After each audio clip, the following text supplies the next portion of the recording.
ജപ്പാനിലെ ഫുജി പർവ്വതത്തിന്റെ അടിവാരത്ത് സഞ്ചാരികളെ ആകർഷിക്കുന്ന അതിമനോഹരമായ ഇടതൂർന്ന വനപ്രദേശം. പക്ഷേ ഇവിടെ എത്തുന്ന ഭൂരിഭാഗം പേരും ജീവനോടെ പുറത്തു വന്നിട്ടില്ല. കാരണം ഇന്നും അജ്ഞാതം. ജപ്പാനിലെ ഒക്കിഗഹാര ഫോറസ്റ്റ്. ഈ വനത്തിന് മറ്റൊരു പേര് കൂടിയുണ്ട്, സൂയിസൈഡ് ഫോറസ്റ്റ്. പ്രകൃതിയെ ഇഷ്ടപ്പെടുന്നവരല്ല ഇവിടെ എത്തുന്നവരിൽ പലരും, മറിച്ച് ജീവിതം അവസാനിപ്പിക്കാനുള്ള അവരുടെ ഫൈനൽ ഡെസ്റ്റിനേഷനാണിത്. ടോക്കിയോയിൽ നിന്ന് ഏതാനും മണിക്കൂറുകൾ മാത്രം അകലെയുള്ള യമനാഷി പ്രിഫെക്ചറിലെ ഒരു ജനപ്രിയ ഹൈക്കിംഗ് സ്ഥലമാണ് ഒക്കിഗഹാര. പക്ഷേ ഇവിടെ എത്തുന്നവരെല്ലാം ഹൈക്കിംഗ് കഴിഞ്ഞ് തിരിച്ചു പോകുന്നില്ലെന്ന് കണക്കുകൾ പറയുന്നു. 2013-നും 2015-നും ഇടയിൽ മാത്രം 100-ലേറെ പേർ ഇവിടെ മരിച്ചിട്ടുണ്ടെന്നാണ് കണക്കുകൾ. എന്താണ് ഒക്കിഗഹാരയ്ക്ക് പിന്നിലെ രഹസ്യം? മരണത്തിനായി ആളുകൾ എന്തുകൊണ്ട് ഈ കാട് തിരഞ്ഞെടുക്കുന്നു?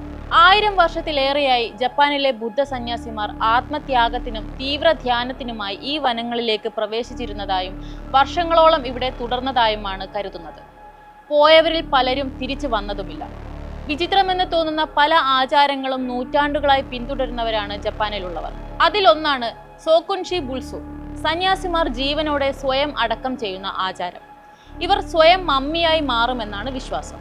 ജീവനോടെ ഇരിക്കുമ്പോൾ തന്നെ ശരീരത്തെ ഒരുതരം മമ്മിയായ സോക്കുൻഷി ബുത്സു ആക്കി മാറ്റുക എന്നതായിരുന്നു ആത്യന്തിക ലക്ഷ്യം.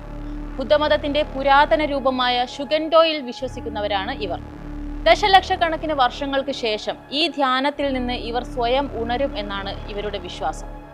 ഇത്തരത്തിലുള്ള 18 മമ്മിഫൈഡ് സന്യാസിമാരുടെ രൂപങ്ങൾ ജപ്പാനിലെ മ്യൂസിയത്തിൽ പ്രദർശനത്തിന് വെച്ചിട്ടുണ്ട്. ഈ വനത്തിൽ എന്തെങ്കിലും നെഗറ്റീവ് എനർജി ഉണ്ടോ എന്നും ഇവിടെ എന്തെങ്കിലും പാരാനോർമൽ ആക്ടിവിറ്റികൾ നടക്കുന്നുണ്ടോ എന്നൊക്കെ പഠനങ്ങൾ നടത്തിയിരുന്നു. ചില സിനിമകളും കഥകളും പറയുന്നത് പോലെ ഇവിടെ എത്തുന്നവർ ഒരു ഹാലൂസിനേഷനിൽ പെട്ടുപോകുന്നുണ്ടോ എന്ന് മനസ്സിലാക്കാൻ വേണ്ടിയായിരുന്നു ഇത്തരത്തിലുള്ള പഠനങ്ങൾ. എന്നാൽ ഈ പറയുന്ന പോലെ നെഗറ്റീവ് എനർജികളും പാരാനോർമൽ ആക്ടിവിറ്റികളും ഒന്നും ഈ വനത്തിൽ ഇല്ലെന്ന് മടങ്ങി വന്നവർ പറയുന്നു. ഇടതൂർന്ന മരങ്ങളാൽ തിങ്ങി നിറഞ്ഞ കാട്ടിൽ വഴിതെറ്റിപ്പോകാനുള്ള സാധ്യത വളരെ കൂടുതലാണ്. കാടിനെക്കുറിച്ച് അറിയാത്തവർ ഇതിനകത്ത് പെട്ടാൽ പുറത്തു കടക്കുക ദുഷ്കരമാകും. ഇവിടെ മരണം കൂടുന്നതിന്റെ ഒരു കാരണം ഇതാകാം. ഒക്കിഗഹാരയ്ക്ക് മരണത്തിന്റെ കാട് എന്ന ചീത്തപ്പേര് വരാൻ പാശ്ചാത്യ മാധ്യമങ്ങളും കാരണമായിട്ടുണ്ടെന്ന് ജപ്പാനുള്ളവർ വിശ്വസിക്കുന്നുണ്ട്. പല സിനിമകളും കഥകളും പല യൂട്യൂബ് ചാനലുകളും നിറം പിടിപ്പിച്ച കഥകൾ ഒക്കിഗഹാരയെക്കുറിച്ചും ജപ്പാനെ പറ്റിയും പ്രചരിപ്പിച്ചിട്ടുണ്ട്. ഒക്കിഗഹാരയിലേക്ക് പ്രവേശിക്കുന്നതിന് മുൻപ് തന്നെ സന്ദർശകർക്ക് ജീവിതത്തിലേക്ക് തിരിച്ചു വരാനും ആത്മഹത്യ തടയാനുമുള്ള ബോർഡുകൾ കാണാം. സുരക്ഷാ ക്യാമറകളും പരിശീലനം നേടിയ വളണ്ടിയർമാരെയുമാണ് ഒക്കിഗഹാരയിലേക്ക് എത്തുന്ന സന്ദർശകർക്ക് ഇപ്പോൾ കാണാനാകുക.